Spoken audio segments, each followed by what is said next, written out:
Sita, kwa kuzingatia uwezekano mkubwa wa kuwa na El Nino yenye nguvu kuelekea mwezi wa Oktoba, Novemba, Disemba, na kwa kuzingatia pia uwezekano mkubwa wa kuimarika mifumo ya hali ya hewa katika ukanda wa Bahari ya Hindi, basi ufuatao sasa ni mwelekeo wa mvua za vuli kwa mwaka 2026. Tukianza na maeneo ya ukanda wa Ziwa Victoria, ikijumuisha mikoa ya Kagera, Geita, Mwanza, Shinyanga, Simiyu pamoja na Mara. Katika haya maeneo tunatarajia kwamba tutapata mvua za juu ya wastani kuelekea wastani, na tunatarajia kwamba katika haya maeneo mvua zitaanza katika wiki ya 4 ya mwezi Septemba na wiki ya kwanza ya mwezi Oktoba. Lakini katika ukanda wa nyanda za juu kaskazini mashariki, ikijumuisha mikoa ya Kilimanjaro, Arusha na Manyara, katika haya maeneo tunatarajia pia kwamba tutapata mvua za juu ya wastani hadi wastani. Lakini pia tunatarajia kwamba mvua zitaanza katika wiki ya kwanza na ya pili ya mwezi Oktoba. Lakini katika ukanda wa pwani ya kaskazini ambayo inajumuisha mikoa ya Tanga, Dar es Salaam, lakini pia kaskazini mwa mkoa wa Morogoro, mkoa wa Pwani, ikijumuisha pia visiwa vya Mafia, lakini pia visiwa vya Unguja na Pemba. Katika haya maeneo pia tunatarajia tutapata mvua za juu ya wastani hadi wastani, na pia tunatarajia kwamba mvua katika haya maeneo ya ukanda wa pwani ya kaskazini pia zitaanza katika wiki ya kwanza na ya pili ya mwezi Oktoba. Angalizo, tunatoa maangalizo mawili. La kwanza, kutokana na uwepo wa El Nino na El Nino yenye nguvu kubwa kuelekea mwezi Oktoba, Novemba, Disemba na hata mwanzoni mwa mwaka 2027 kwa maana ya mwezi wa kwanza, vipindi vya mvua kubwa vinatarajiwa vipindi vya mvua vinatarajiwa kuanzia mwezi Septemba. Tunatarajia kwamba tunaweza tukapata mvua za mapema kidogo. Hata hivyo, mvua za vuli kwa ujumla tunatarajia zitaanza kuimarika zaidi kuelekea mwezi Oktoba katika maeneo mengi.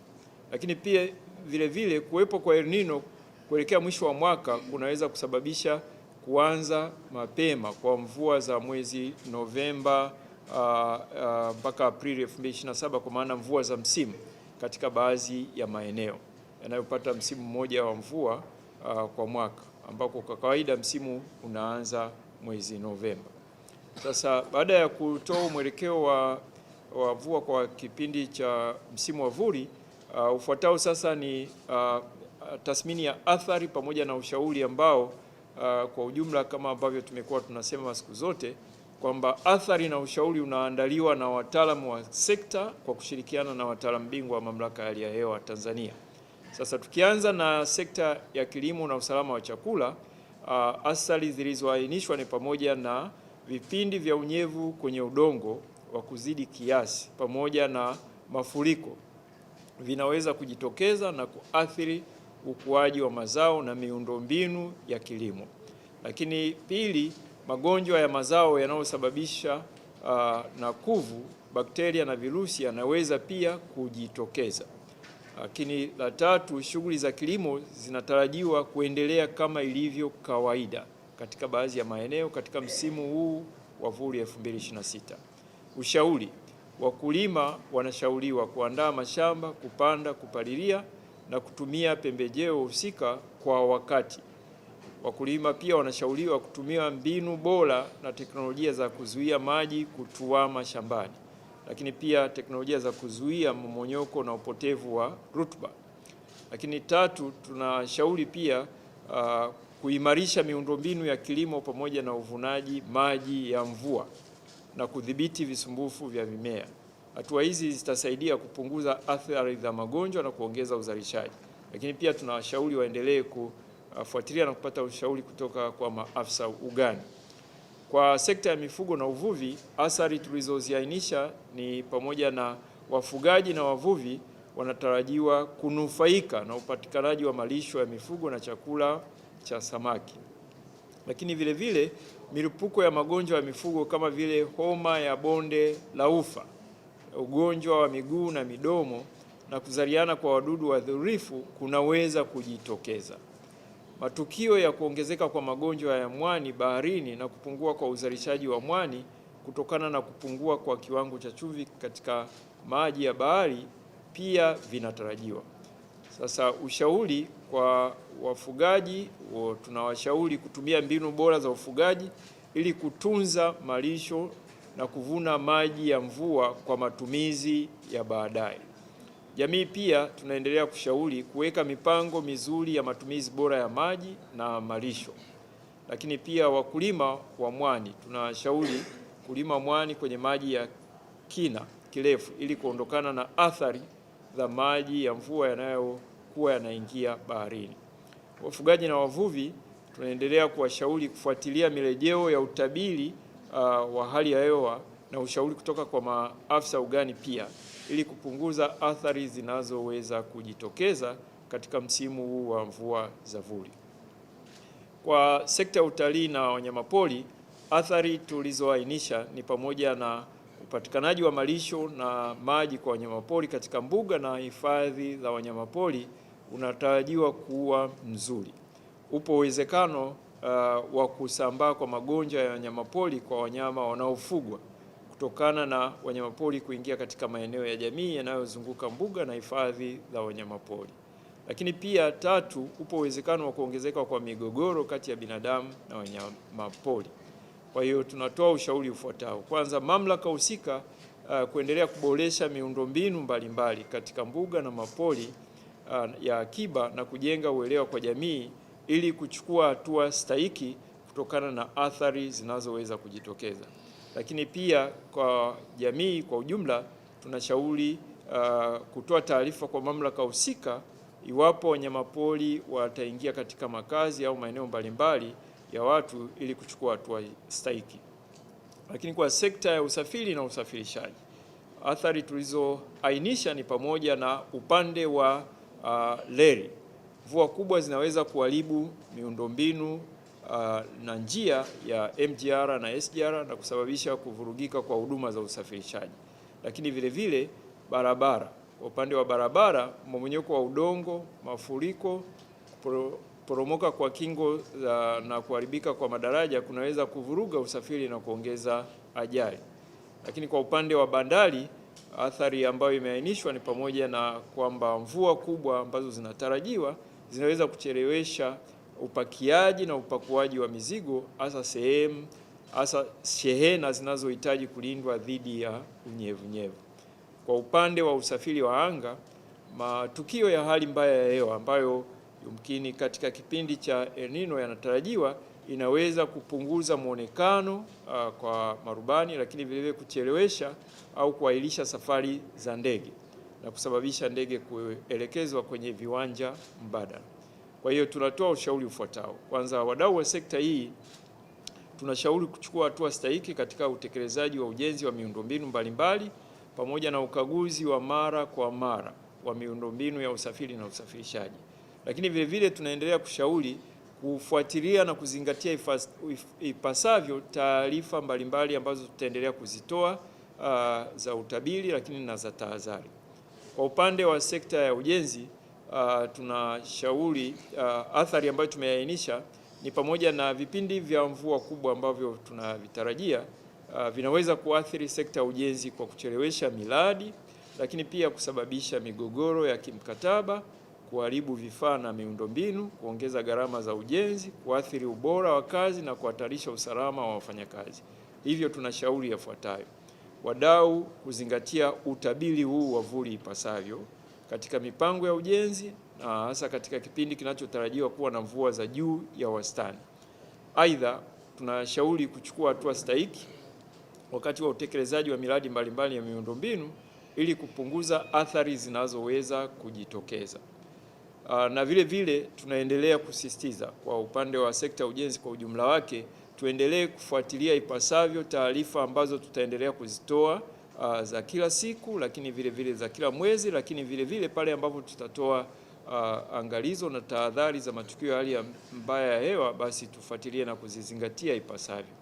Kwa sekta ya nishati na maji na madini, athari tulizoainisha ni pamoja na ongezeko la kina cha maji na uchafuzi katika maziwa, mabwawa na mito yanaweza kujitokeza, hali ambayo inaweza kuathiri miundombinu ya rasilimali maji na nishati.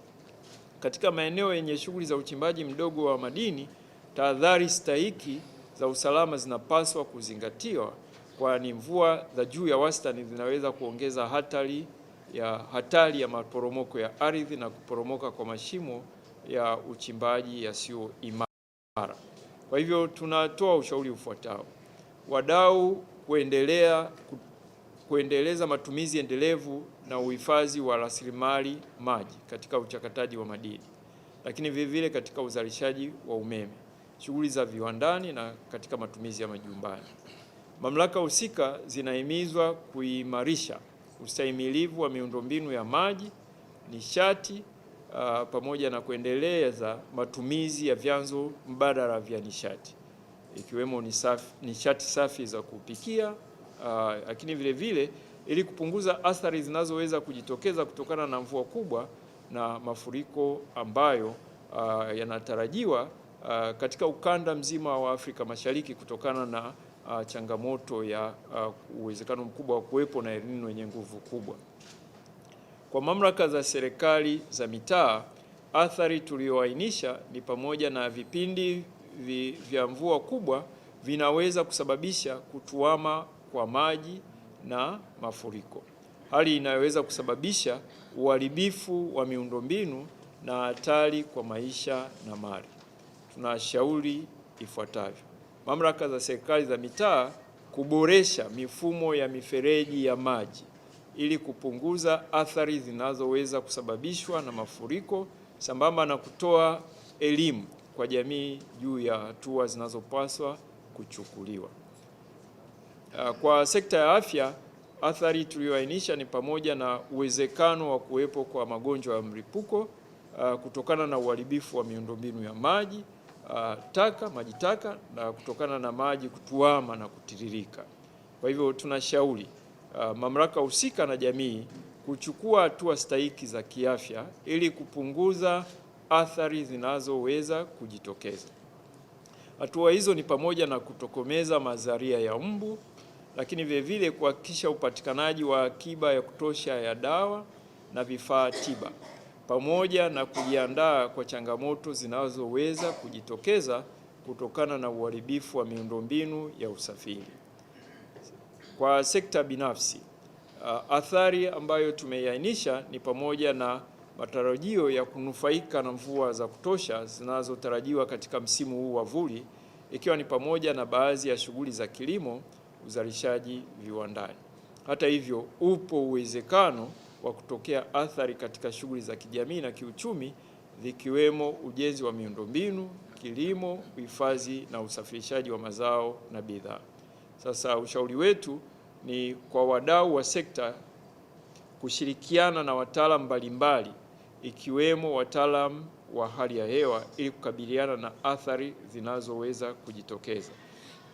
Katika kushirikiana na wataalamu wa hali ya hewa ni pamoja na kufuatilia kwa ukaribu na kuzingatia taarifa za hali ya hewa ambazo zitaendelea kutolewa kwa mujibu wa taratibu zetu za kazi. Taasisi za benki, bima na mikopo zinashauriwa kuandaa na kutoa huduma mahususi kwa wadau ili kuendelea kuchangia katika kujenga ustahimilivu katika biashara. Kwa management za maafa, athari ambayo tumeainisha ni uwezekano wa kutokea uharibifu wa miundombinu, kukatizwa kwa utoaji wa huduma za kijamii, upotevu wa mali na madhara kwa binadamu, wanyama na mazingira. Sasa ushauri ambao tumetoa ni kwa mamlaka husika na kamati za usimamizi wa maafa katika ngazi za mkoa, ngazi za wilaya, kata, vijiji na mitaa kuendelea kushirikiana na kuchukua hatua stahiki, ikiwa ni pamoja na kutoa elimu na miongozo itakayohamasisha kuzuia na kupunguza madhara, kujiandaa kukabiliana na maafa na kurejesha hali ya kawaida endapo maafa yatatokea. Lakini kubwa lingine ni kuendelea kufuatilia na kuzingatia ipasavyo taarifa za hali ya hewa ambazo tutazitoa kila siku, lakini vile vile pale ambapo tutatoa angalizo au tahadhari ya matukio ya hali mbaya ya hewa. Kwa vyombo vya habari, ndugu zetu wanahabari, tunaendelea kwanza kuwashukuru kwa kuwa nguzo imara na mabalozi wazuri wa kutoa elimu za masuala ya hali ya hewa na kuhabarisha na kuelimisha jamii jinsi ya kuchukua hatua stahiki ili kupunguza madhara. Kwa vyombo vya habari tunashauri kwamba tufuatilie na kusambaza kwa wakati taarifa za utabiri na tahadhari za matukio ya hali mbaya ya hewa kutoka Mamlaka ya Hali ya Hewa Tanzania, na naomba nisisitize kwamba ndio chanzo rasmi cha taarifa sahihi za hali ya hewa, kwa lengo la kuhabarisha jamii na kusaidia kuepusha madhara yanayoweza kujitokeza. Lakini pia tunaendelea kushauri na kuwaomba wanahabari waweze kushirikiana ipasavyo na wataalamu wa kisekta katika kupata taarifa ambazo zitasaidia kuhabarisha jamii na kuelimisha jamii zaidi. Sasa baada ya tathmini hiyo ya athari na ushauri, lakini vile vile Mamlaka ya Hali ya Hewa tumeendelea kujenga uwezo wa kutoa mwelekeo wa mvua za vuli katika maeneo madogo, kwa maana katika ngazi ya wilaya, na hata katika utabiri huu wa mvua za vuli Oktoba hadi Disemba 2026 tumetoa utabiri katika maeneo ya wilaya kwa maana ya wilaya 86 zilizo katika ukanda unaopata misimu miwili ya mvua kwa mwaka zitapatiwa pia utabiri wa maeneo madogo madogo. Basi hapo tutakuwa tumefikia mwisho wa taarifa yetu, na tuendelee kusisitiza kwamba tunatarajia hali ya hewa katika ukanda mzima wa Bahari ya Hindi, na hivyo tunatarajia kwamba kutaweza kuwa na uwezekano mkubwa wa kuwa na mvua za juu ya wastani kama ambavyo hadi wastani kama ambavyo tumeeleza. Asante.